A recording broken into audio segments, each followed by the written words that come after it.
Dernier exemple. Il arrive parfois que nos alcanes soient cycliques, comme l'exemple suivant. Afin de nommer un alcane cyclique, nous devons suivre les mêmes étapes.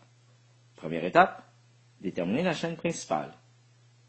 Ici, notre chaîne principale est notre cycle, soit un cycle de 6 carbones. Notre racine sera donc ex. Puisqu'il s'agit d'un alcane, nous ajouterons la terminaison -ane. Mais parce qu'il s'agit d'un cycle, il faut ajouter le préfixe cyclo. Nous avons donc ici du cyclohexane. Les prochaines étapes identifient nos ramifications. Une ramification méthyle, une ramification éthyle.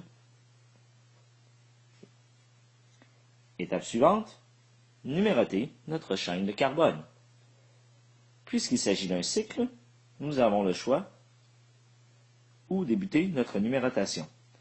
Nous allons donc débuter par le carbone, où l'on retrouve la ramification selon l'ordre alphabétique. Nous allons donc débuter par le 1 au carbone qui porte la ramification éthyle.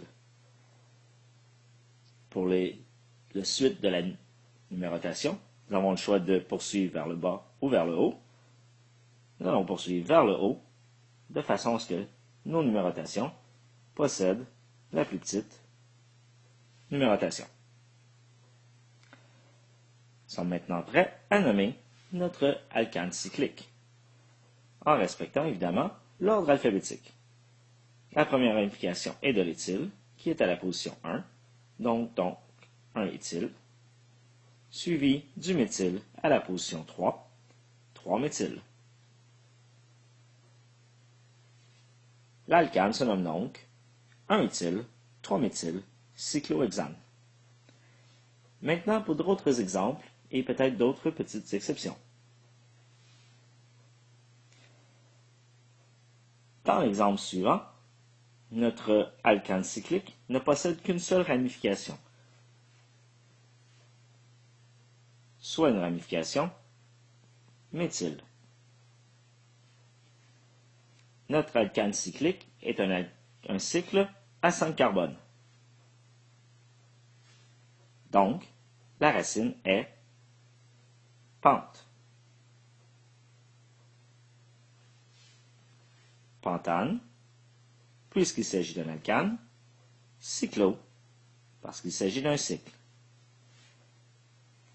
Dans ce cas particulier, notre ramification, est à la position 1.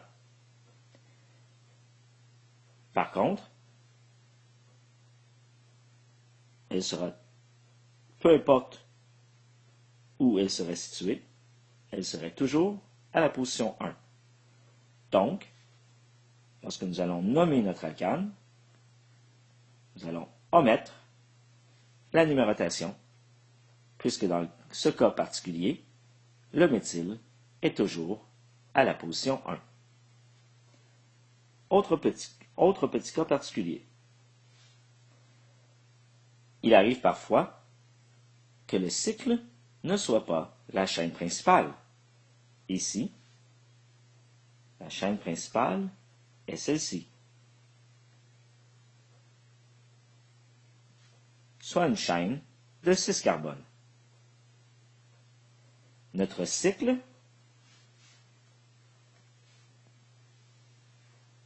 est une ramification située à la position 3. Puisque c'est une ramification possédant 5 carbones, c'est une ramification pentyle.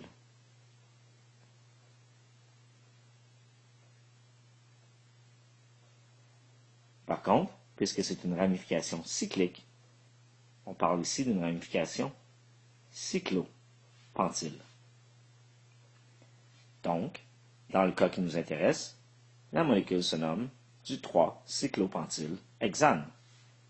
Veuillez noter que dans ce cas particulier, le cyclo est considérée dans l'ordre alphabétique. Bon succès avec les exercices.